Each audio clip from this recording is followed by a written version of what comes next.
क्या इंडिया को अब जरूरत है एक न्यूक्लियर स्ट्रेटेजिक बॉम्बर की? ये बहुत ही इंपॉर्टेंट क्वेश्चन है, क्योंकि देखो मिलिट्री एविएशन की अगर हम बात करें तो यहाँ पे आपको वेरियस टाइप के एयरक्राफ्ट मिलेंगे।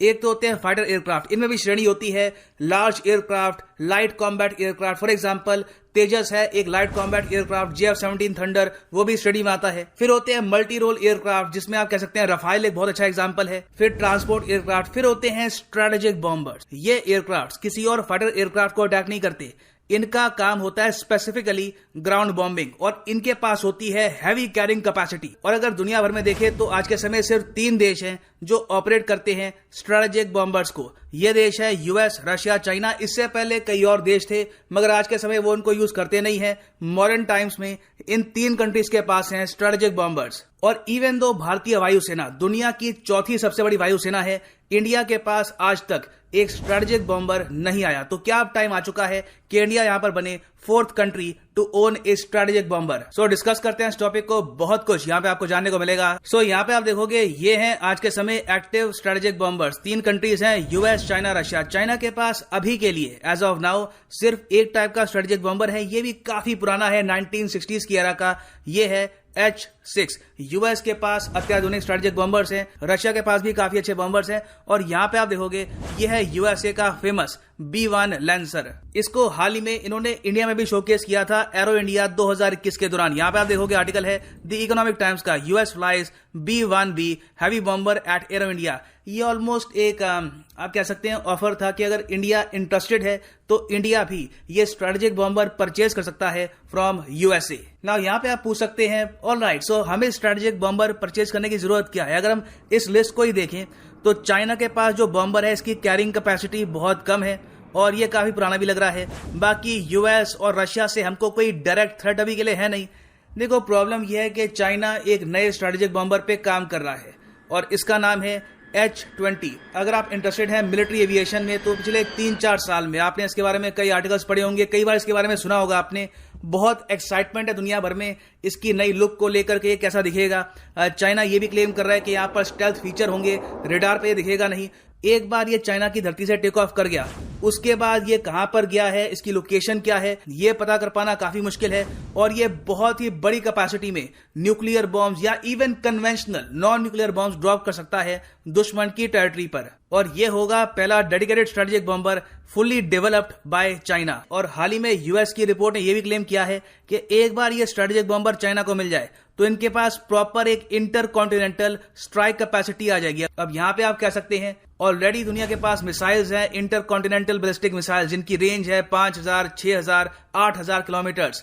तो यहाँ पे बॉम्बर्स की आवश्यकता क्या है? एक इंटर कॉन्टिनेंटल बैलिस्टिक मिसाइल जरा तेज होता है, उसको यूज करना जरा इजी है। मगर देखो बॉम्बर्स अपनी जगह इंपॉर्टेंट है।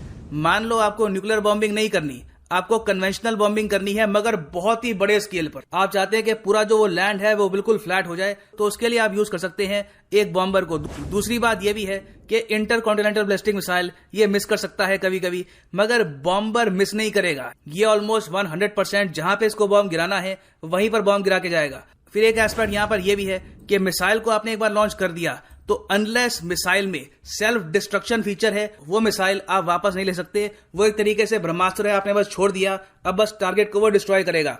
एक स्ट्रेटेजिक बॉम्बर को लास्ट मिनट पे कभी भी आप कह सकते हैं कि अटैक करना कैंसिल कर दिया गया है, आपको यहाँ पे अटैक नहीं करना, तो कंट्रोल यहाँ पे ज्यादा मिलता है आपको एक स्ट्रेटेजिक बॉम्बर में। सो चाइना ने यहाँ पर यह कहा है कि इनका स्ट्रेटेजिक बॉम्बर एक फ्लाइट में 12,000 किलोमीटर आराम से कवर कर लेगा और इससे ये पूरे यूएस को आराम से टारगेट कर पाएंगे। नाउ इंडिया की अगर हम बात करें तो हमारा भी सेम इशू है।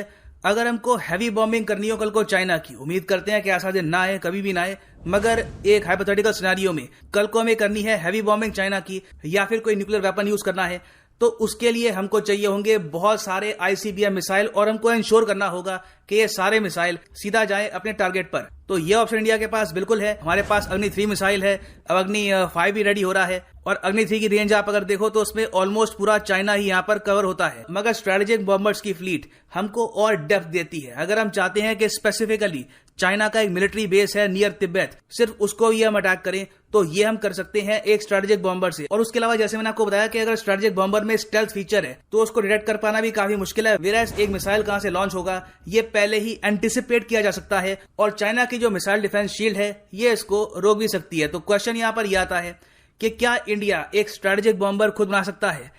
देखो, इसकी टोटल कॉस्ट बहुत बड़ी होती है। यूएस का जो स्ट्रेटेजिक बॉम्बर है ये इन्होंने डेवलप किया है $100 बिलियन की इन्वेस्टमेंट में।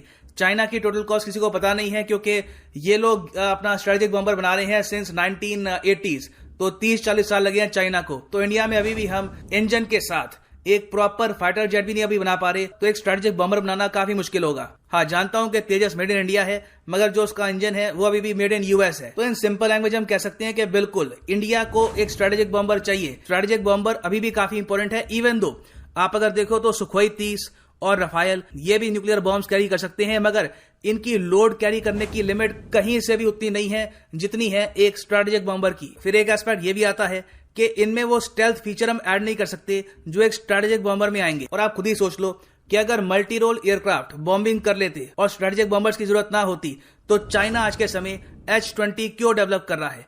ऑब्वियसली क्योंकि स्ट्रेटेजिक बॉम्बर्स आज भी इंपॉर्टेंट है।